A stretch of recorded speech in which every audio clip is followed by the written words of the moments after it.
Buenos días, Natalie. Muy buenas, muy bien. Muy contenta de estar en Barcelona. Siempre empiezo las entrevistas preguntando lo mismo. ¿Por qué eres actriz? ¿Por qué? Yo pues ya no lo sé, pues no sé, supongo que sí, por una necesidad de no ser uno mismo. Sí, por ahí empezaría, ¿no? Empiezas jugando a buscar otras disfraces varios y luego se va convirtiendo también en una manera de entender al ser humano y de volver a ser tú mismo también a través de otros, ¿no?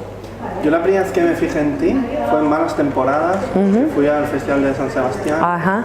Ahí estabas muy bien. Muchas Yo te gracias. conocía de ver cosas más cómicas. Sí, y sí, aquello sí. era como un Sí, cambio total. bueno, aquello fue posiblemente de esas veces que todo lo que has aprendido a lo largo de los años que llevas haciendo cosas, haciendo trabajos, de repente aparece alguien, que en este caso fue Manuel Martín Cuenca, un gran director, que te da el espacio para desplegar lo que sabes hacer y porque te ve en algo y cree en ti y yo creo que pues fue posiblemente mi trabajo más importante.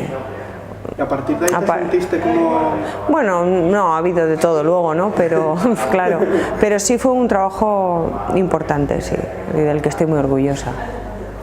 El personaje que haces en 70 Bin Laden era como, por ejemplo, el de No sé decir adiós. Es un personaje muy contenido, muy hacia adentro, y aquí es... ¡fua! Sí, es un personaje muy extremo. Es una mujer, además, con un problema psicológico importante sin definir, pero posiblemente si alguien la tratara no estaría en la calle. Y yo creo que eso era el reto, hacer un trabajo más externo. Es un personaje que por guión no está explicado, no sabemos de dónde viene, tenemos muy pocos datos. Entonces había que crear un impacto visual nada más aparecer para el espectador, invitarlo a sentir, nada más verla, miedo, peligro, impredecibilidad. Creo que esa era la idea, ¿no? Que el impacto visual fuera... Porque en la película realmente seguimos un poco la línea de pensamiento y la búsqueda del personaje de Mas Suárez, ¿no? Cuáles son sus motivaciones para entrar en ese banco, por qué necesita el dinero, e ir resolviendo el enigma que presenta ese personaje, que es muy enigmático, muy cerebral y que es quien lleva un poco el protagonismo de la historia. Y Lola es el conflicto, entra como arrasando, es el motor, es la acción, pero es como la fuerza contra la que tiene que pelear para conseguir sus objetivos. Entonces era eso, una fuerza animal que tiene que entrar, y había que entrar en esa animalidad y esa fisicidad y ese impulso constante que no sabes nunca por dónde puede salir, ¿no? Yo le comentaba a Koldo que me recuerda a las heroínas de Tarantino, Jackie Brown, Uma Thurman de Kill Bill. Qué guay. Son las que llevan ellas el peso de la historia. Sí. Y tienen muchos cojones, más que los tíos. Sí, sí, es que claro, cuando a las mujeres nos dan estos personajes, cuando un director apuesta también porque sea un personaje con cierta edad, también con una experiencia, con un recorrido, con un dolor, lo que te da la vida, ¿no? Pues eso le da un empaque muy particular y por eso son personajes tan interesantes, tendría que haber muchos más. Es que más que novia de Hugo, del personaje de Hugo, parece la hermana mayor, ¿eh? Bueno, es que es una relación que no es precisamente muy romántica. Yo creo que ella querer no debe querer a nadie, ni a sí misma. Entonces no conoce la empatía, es un personaje muy psicopático. Y yo creo que ella es la que engancha a este chico, que es muy vulnerable y que está muy necesitado, el personaje de Hugo, y lo manipula a su antojo. Y yo creo que es eso, es una mala bestia, peligrosa de tener cerca. Entonces él le hace caso, pero realmente cuidarle no le cuida. Además, muy imprevisible también, ¿eh? Muy imprevisible. No sabes por dónde va a salir. Claro, eso es lo más interesante del personaje y eso es lo que interesa en la peli, un personaje peligroso. Yo creo que el peligro en el escenario siempre o en la pantalla o en un concierto, quiero decir que el peligro en la interpretación es fundamental para crear interés y desestabilizar al espectador, ¿no? Porque ya la caracterización, o sea, O sea, es que estás muy fea, no eres una mujer fea. Ay, pues a mí me encanta. Hugo también está muy feo. Ya, bueno, no es feo. Como dice Shakespeare, la loca del tren, ¿eh? Sí, como dice Shakespeare,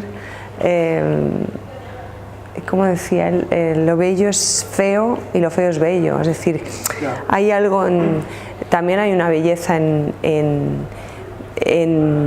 una imagen de alguien tan apaleado, ¿no? Sí. La belleza del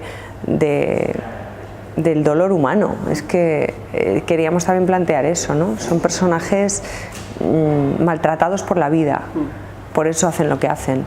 Si no sería un estereotipo. Y luego pues una gozada poder ir al set y no tener que pensar en el rímel y el cutis. Y que te quiten el ojo, ¿no? Sí, eso fue una elección precisamente para darle fragilidad, porque no deja de ser alguien con una discapacidad. Sí. La discapacidad puede crear ese comportamiento de estar a la defensiva, de estar siempre alerta de por dónde te vienen, ¿no? Precisamente porque no ve bien y antes de que vengan por detrás ella ataca primero, ¿no? Y eso te lo da la mirada turbada y fue muy interesante y también muy cansado, porque es una lentilla que tienes que llevar durante muchas horas, no ves por una parte del ojo, tienes los hemisferios desequilibrados, pero ayudó mucho para trabajar. Además es como a la lentilla, o sea, que le falta un ojo, es también ese ambiente opresivo de la película, ¿no? Totalmente. Hay un momento que cuando se quitan la capucha, ¡guau, qué calor! Sí, la asfixia, el set, el lugar donde trabajábamos, que era un banco real en Bilbao, abandonado, que nos cedieron, y fue como el destino, ¿no? Porque le da todo esa atmósfera setentera, ¿no?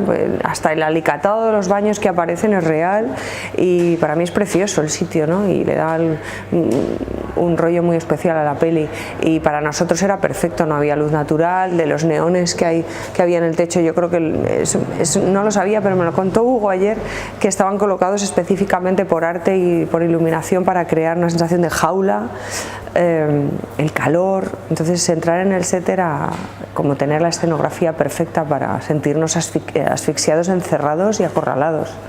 Porque el personaje de Hugo y el tuyo parecen sacados de Deprisa, ¿eh?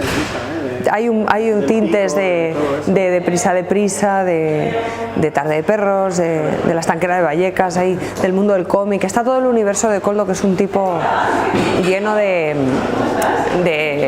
referentes y con el que yo me identifico mucho. Hasta musicalmente la película tiene una clase muy especial y muy exquisitamente elegida. El tema del juego de dobles que hay en toda la película, sí. Tú y Hugo, tú y Emma, sí. La propia Emma, sí. Tú misma. Sí, porque, sí. por ejemplo, hay un momento que vemos a Lola, sabemos algo de Lola, después los polis nos dan más información. Son dos polis, un hombre y una mujer, sí, entre la policía hay mucha dualidad, y la policía sí. de toda la vida. Sí, y yo creo que cuanto más la ves, te vas encontrando más pequeños enigmas, secretos y detalles que son propios de la maestría visual de Koldo Serra, ¿no? De hecho, rodábamos planos así, hay algunos planos espejo que yo no entendía muy bien, ¿no? Porque había que rodar de esa manera que te saca un poco del realismo al que a lo mejor estamos acostumbrados interpretando, pero luego veíamos la imagen, que es un amor de persona, nos decía, ven y mira este plano, ¿no? Y entonces decías, ostras, pues entonces ya entendías el código, ¿no? Y es muy divertido ver, ¿no? Dónde te mete él visualmente, ¿no? Además es muy natural la película, tiene muy pocos efectos de imagen, pocos efectos de sonido. Sí, es muy real y muy cruda, por momentos luego de repente se dispara algo más ficcionado y más fantasioso, pero sí, tiene esos tintes de los que hablábamos setenteros, ¿cómo lo llama Hugo? Un thriller cañí, me gusta mucho definirlo así. Sí, como los que hace Urbizu, por ejemplo. Sí, y luego tiene esa mezcla, ¿no? Entre el thriller norteamericano que conocemos de los años 70 y tal, y de repente, pues como decía Koldo, estos atracos que se ven en YouTube, que son muy lamentables, pues también tiene eso, ¿no? Porque al fin y al cabo nosotros no somos No podemos hacer plano oculto con Clive Owen porque no, somos de aquí y habla, los atracadores son dos kinkis de la calle y también eso era lo divertido, ¿no? Poder poner la calle en el banco también, ¿no? Que esa es otra dualidad, ¿no? Los que tienen la pasta, los que no la tienen, quiénes son los buenos, quiénes son los malos, porque luego ni siquiera los que trabajan en ese banco, que son rehenes, los rehenes al principio pues te dan cierta lástima, ¿no? Y les ves muy desvalidos, en el suelo hay una señora y luego resulta que la señora quiere sacar tajada hasta del asunto, ¿no? Entonces, mira, como cuando hay dinero por medio, todo el mundo se pervierte. ¿Y cuando te llegó el guión de Koldo, la propuesta de Koldo, te sorprendió? Dijiste... Yo primero me entusiasmo mucho, luego me acojono, pero es verdad que me entusiasmé muchísimo porque no siempre te quieren tan directamente, tan rápido y con tanta convicción, y fue una apuesta de casting y luego quedé con él para desayunar y un enamoramiento con el proyecto, compartiendo, y ya nos pusimos casi a trabajar y yo el guión me lo había visto muy por encima, lo había leído muy por encima, pero ya con él ya empezamos a disparar la imaginación y por la tarde ya nos habíamos dicho que sí los dos. Que fue como un amor a primera vista, ¿no? Sí, fue de estas cosas que te tienes que hacer, las tienes que hacer. Cuando hay voluntad de trabajar en equipo y juntos, como en el caso de esta peli, que él tiene esa... Por eso consigue lo que quiere de todo el mundo, hasta horas extras si hace falta, lo que sea, a sus pies, porque crea una atmósfera de rodaje con mucha alegría, mucha pasión, escucha a todo el mundo, crea familia. Cero mal rollo y así te vas con él al fin del mundo. Y vuelves a trabajar con Emma después de la secuencia con Almodóvar. Y ahora volvemos a hacer otra. Que vi una foto que colgó Gracia con Adriana. Sí, vamos a rodar en principio Invisibles, no sé si se llamará así finalmente la película, pero sí, son 3 mujeres también rondando los 50, hablando de la invisibilidad en la que a veces nos encontramos a determinada edad. De hecho, el primer título de 70 Milagros era 70 Invisibles, ¿no? Sí, esto es de sincronías mágicas, cuidado, a ver si vamos a desaparecer de tanta invisibilidad. Que no habías trabajado con él, de repente dos proyectos casi seguidos. Sí, el destino. Además, la secuencia de Almodóvar estaba muy chula porque era una montaña, el Pirineo. Sí, además era el primer día de rodaje para ella sí, y bueno, para todos evidentemente para las dos había un nervio y una excitación. Trabajar para Pedro no es precisamente algo que pasa todos los días, ¿no? Sí. Pero bueno, para mí fue una experiencia preciosa. Trabajar con ella, trabajar con él en aquel lugar, esa secuencia. ¿Y qué te enseña y te desenseña ser actriz cuando trabajas? Bueno, a conocer es una búsqueda constante, es lo que te decía al principio. Desvelar el misterio, ¿no? Sí, desvelar el misterio o no desvelarlo nunca y seguir en ello, seguir en la búsqueda. Charles Lawton decía que ser actor era desvelar un misterio. Desde luego, sí, yo creo que sí, que tiene que ver, el arte tiene que ver con eso, ¿no? Necesitamos constantemente los que nos alimentamos de arte en todas sus formas, hay una necesidad de estar vivo y de entender el misterio de la vida, o no entenderlo nunca, pero al menos seguir buceando en ello.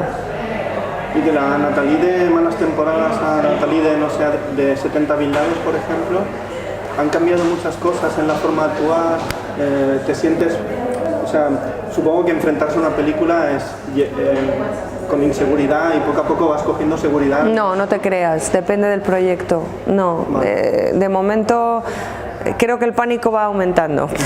Luego, quizás en algún momento sí sientes que las cosas se asientan más, pero no, la inseguridad está siempre.